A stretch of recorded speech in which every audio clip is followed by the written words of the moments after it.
Alright, what's up y'all? It's me again. Now in this video, I'm just running a simple test on if my GTX 1080 Founders Edition can run what can handle 144 hertz or FPS. Now I'm just showing my settings. You see I'm just scamming through them. Object view distance low, shutter quality high, everything else maxed out in that section. Anti-aliasing on low or very low, aka FXAA. Motion blur is off. Order independent transparency is off. And yeah, I'm just gonna skip to the gameplay right here. Now you see in the top left, on the GPU line, that's my temp. The first set of numbers, that's my temperature. 68 degrees right now. Second number over is my usage. It's just going in between 70, 80, 90-ish. Right next to that is my core clock, and I overclocked my GPU on the offset of 150, and I'm getting a stable 2 gigahertz, megahertz, whichever. And right next to that is my fan speed, which is at 70%. I mean, it's still pretty quiet. And you see with that, I have a custom fan curve, and you see that 70 degrees is at 70%. It's still in it's pretty good. Below that, it's my memory clock, my memory speed. You see where that's at. Below that, CPU usage, 70, 80, you know, in that range. I have a i7-7700, the non-OC version. Below that, you see my RAM. I have 16 gigs of RAM in my system, and it's using 12 right now. Now, you could play games with 8 gigabytes of RAM. You know, it's no problem. It's just when you have more RAM, Windows, you use more of it because you have more available. And if you have 8, it'll scale down to, you know, using 8 gigs. But below that, you see my FPS. Right now I'm at 150. Right next to that, my minimum is 131. Average almost 150. My max is 159, almost 160. And my 1% low is at 82, and my 0.1 is at 24. Now, you might be looking at that and being like, "Wow, that's pretty low," but that's not the case. I'm gonna show you this graph that I used with Afterburner that I had on the second or third match after this recording, and yeah, I'm just gonna pull it up right now. Okay, so now pay attention to the milliseconds. So now if you saw it jump to 31, now just for reference, I think 60 frames per second is like 16.67 milliseconds, and 1440 is 6.9. Correct me if I'm wrong. Now 31, a jump to 31 is very significant. Like I said, 60 FPS is 16 milliseconds, and I think 30 FPS is like, I think that's 30 milliseconds on the dot. Yeah, so I just looked it up.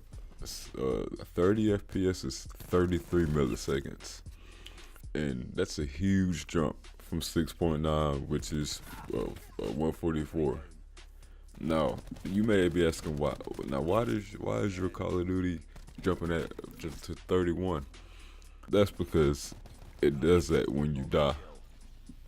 So essentially, what's happening is when you die, I'm guessing the game slows down to like 30 FPS at a point. Even though it doesn't show it, it does it. And that happens every time you die and go to that map thing or spawn location thing, whatever you want to call it. That's when it happens. Yeah, and it happens on the kill cam section too, but it's not as dramatic as it is when it jumps to the map section thing. But yeah, so basically, those numbers that I think it was 25 at the 0.1 and like 80 something at the 1. It's incorrect, really, because it's factoring in that gap, and it's not reflecting the real gameplay. Now in this chart, this is my max FPS, average FPS, minimum FPS, which doesn't really need to be here, but I put it here. 1% low and my 0.1% low. Now, like I said, the 1% low and the 0.1% low, those numbers, they're kind of, iffy, because when you die, like I said in the previous section, the freaking milliseconds, they'll jump to like 31, and like I said, that's millisecond time for 30 FPS, and we're aiming for 144, which is 6.9 milliseconds. Now, that's a huge gap. Not even in FPS, just in timing alone. But that's why the 1% and the 0.1% low is like that. Max FPS I got was 161 for the first game I played. Basically 60 for the second game. Average FPS for the first game 150. Second game 142. And if you want to know or even care to know, 129, 128 minimum, 113 minimum for the second game.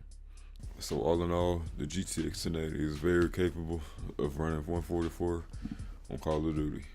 With my settings, I'm pretty sure you can bump up the settings and still get a stable 144, no issues.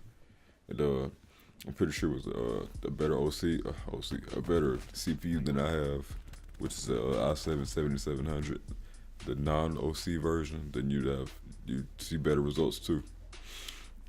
But yeah, leave a like if you liked it. That'd really help. Subscribe if you like my channel. I'll have more tech content out in the future. Specifically, I think my next video may be about my monitor that I bought 2 weeks ago, which is MSI Optic M24C. I think that's the name of it. And the video after that may be on my mouse, which is a Corsair M65. Both are really good products that I will be reviewing in the near future. Subscribe so you won't miss it. Turn on the notification bell. Leave a like. Help my channel grow. And yeah, I'm out, y'all. Have a good one.